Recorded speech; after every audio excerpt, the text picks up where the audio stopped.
DELF B2 a changé et 90% de candidats se préparent encore avec l'ancien examen.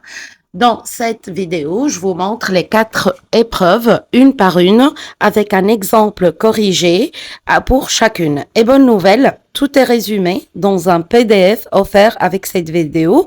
Je vous explique à la fin comment le recevoir.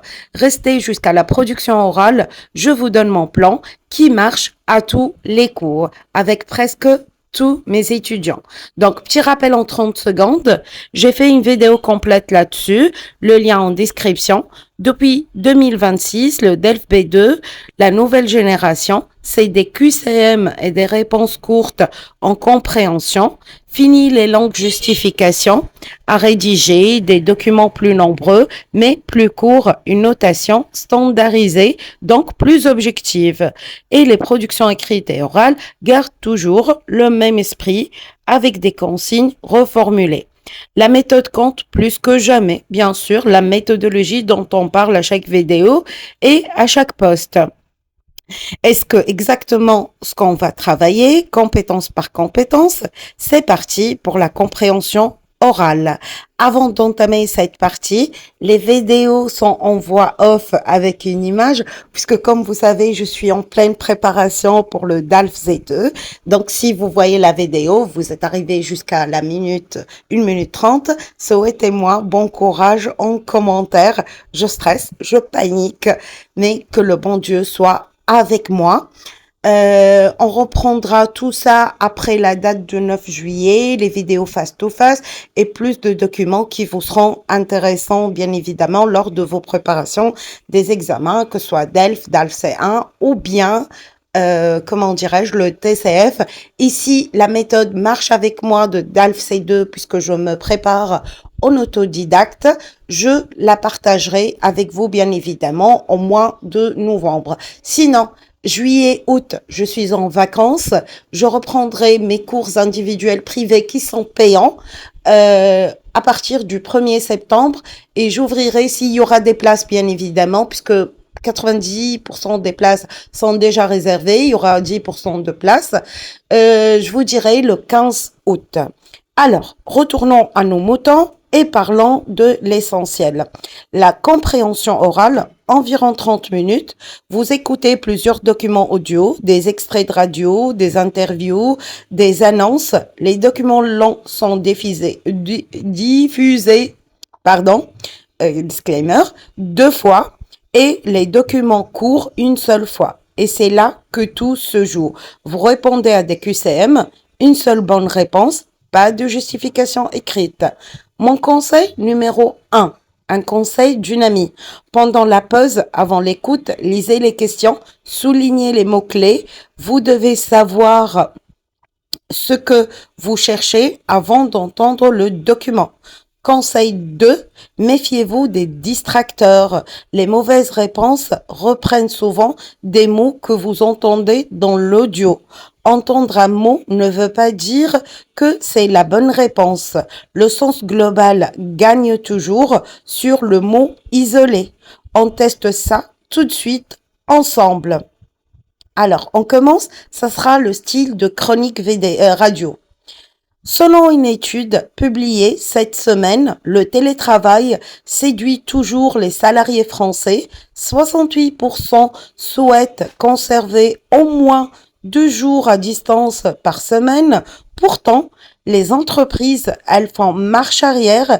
Près d'une sur 3 a réduit le nombre de jours de télétravail cette année, invoquant la cohésion des équipes. Voilà, vous écoutez l'enregistrement 2 fois et on passe aux questions. La question dit que nous apprend ce document. On aura 3 questions à choix multiples, 3 choix. Donc A, les salariés veulent revenir au bureau. B, les entreprises et les salariés n'ont pas les mêmes attentes sur le télétravail. C, le télétravail a été supprimé dans une entreprise sur 3. Je vous donne une pause de 3 secondes. Écrivez-moi la bonne réponse en commentaire. Alors, la réponse, jingle, c'est B. Pourquoi pas le A? Le A disait quoi? Les salariés veulent revenir au bureau. Donc, c'est le contraire. 68% de salariés veulent garder le télétravail. Pourquoi pas le C? Le télétravail a été supprimé dans une entreprise sur 3. Piège classique de distracteur, on entend bien une sur 3. Mais ces entreprises ont réduit le télétravail, pas supprimé. Un seul verbe peut tout changer pour vous. Le B ou bien la réponse B reformule l'idée générale. Salariés, entreprises ne veulent pas la même chose. Au B2, la bonne réponse est presque toujours une reformulation, jamais une répétition mot par mot. Retenez ce mot, reformulation. Parce qu'en compréhension écrite, par exemple, les concepteurs utilisent exactement le même piège, mais en pire. Alors, regardons ensemble la compréhension écrite, qui est la deuxième épreuve. Elle dure environ 1 heure. Vous lisez plusieurs textes, articles de presse, textes argumentatifs, documents informatifs. Là aussi, place au QCM et aux réponses courtes. L'erreur fatale des candidats, lire le texte en entier avant les questions. Faites l'inverse, s'il vous plaît.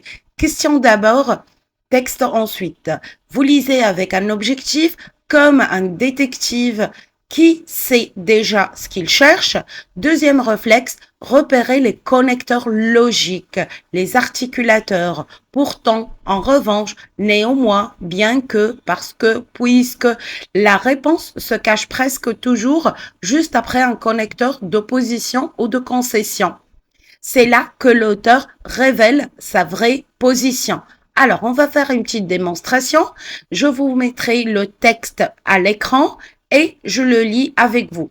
Les applications d'apprentissage des langues connaissent un succès fulgurant.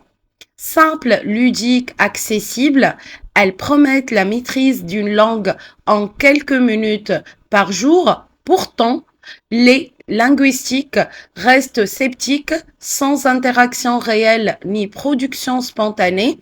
Ces outils entraîneraient surtout une mémorisation superficielle, bien loin d'une véritable compétence communicative. Alors, la question, quelle est la position de l'auteur? On aura toujours 3 choix.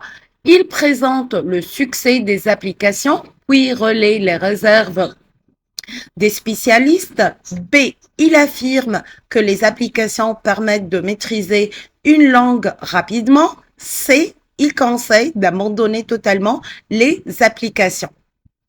Alors, toujours une pause de 3 secondes et écrivez-moi la réponse en commentaire. Donc, 1, 2, 3. Réponse, bingo, A. Vous avez vu le mot magique, pourtant, tout ce qui est avant le connecteur, c'est l'opinion générale. Tout ce qui est après, c'est la nuance de l'auteur. La B reprend la promesse des applications. Mais c'est ce que les applis promettent, pas ce que l'auteur pense. La C qui disent, ils conseillent d'abandonner totalement les applications. L'abandonner totalement n'est écrit nulle part. Règle d'or du B2, une réponse trop extrême, toujours jamais totalement, et presque toujours fausse, puisqu'il y a toujours de la nuance au niveau de B2. Comprendre, c'est la moitié du travail. Maintenant, il faut produire. C'est là que je vais vous donner une méthode nommée TRP, celle que mes étudiants me réclament à chaque fois. Et on passe à la troisième épreuve, la production écrite. 1 heure, environ 250 mots. On vous demande une prise de position argumentée, que ce soit en lettres formelles, contribution en débat, article, courrier de lecteur. Ce que les examinateurs notent, ce n'est pas votre opinion, c'est votre capacité à construire une introduction qui pose le problème, des arguments, comme je viens de dire, concrets, organisés avec des connecteurs, des exemples précis avec une conclusion qui tranche. La méthode, c'est T pour thèse, R pour raisonnement, P pour preuve. Chaque paragraphe suit ce trio. J'affirme, j'explique pourquoi, je prouve avec un exemple. 3 paragraphes TRP, plus intro, plus conclusion, ça fait 250 mots, structure béton, on l'applique. On prendra un sujet type. Alors, votre ville envisage d'interdire les voitures dans le centre-ville. Vous écrivez un courrier des lecteurs, du journal local pour donner votre position de manière argumentée. Voici un plan corrigé. On va le regarder. C'est toujours assez simple. Donc, n'oubliez pas que vous aurez un PDF qui résume tout ça noir sur blanc. L'introduction, c'est une accroche. La place de la voiture en ville divise. Je reformule le sujet et j'annonce ma position. Premier paragraphe, thèse. Interdire les voitures, améliorer la qualité de vie. R, raisonnement, moins de pollution sonore et atmosphérique. P, preuve, les centres piétonniers européens où la fréquentation des commerces a même augmenté. On passe à la deuxième paragraphe, thèse. Cette mesure pose toutefois un problème d'accessibilité. R, raisonnement, tout le monde ne peut pas marcher, pédaler, les personnes âgées, les livraisons. P, preuve, un commerçant qui dépend de ses livraisons quotidiennes. Paragraphe 3. T, thèse, la solution, c'est une interdiction progressive accompagnée. Raison, une transition brutale crée du rejet. Des alternatives rendent la mesure acceptable. P, preuve, navette gratuite, parking relais, horaire de livraison aménagé. La conclusion, ma position est claire, favorable sous condition et j'ouvre bien évidemment. Et si la vraie question était de repenser toute la mobilité urbaine. Alors, une petite remarque.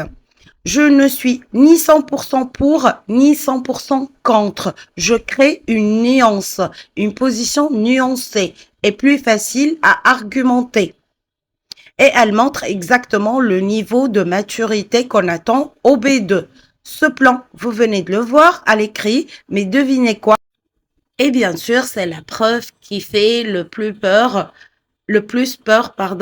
à tort. Dernière preuve, la production orale, 30 minutes de préparation, environ 20 minutes de passage, 2 temps. D'abord, le monologue suivi, vous dégagerez le problème soulevé par un court document déclencheur et vous présentez votre opinion de façon construite. Puis, le débat avec l'examinateur qui va challenger vos arguments. Et c'est normal, ce n'est pas contre vous, ce n'est pas votre ennemi, je le dis pour la énième fois, c'est l'exercice.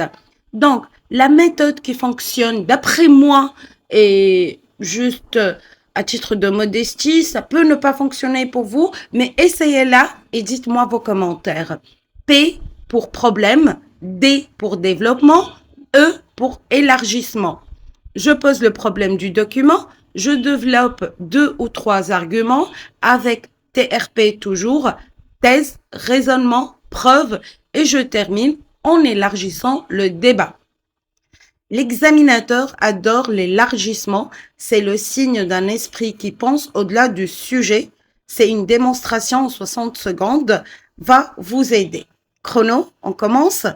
Alors, le déclencheur, par exemple, de plus en plus de recruteurs consultent les réseaux sociaux des candidats avant un entretien d'embauche.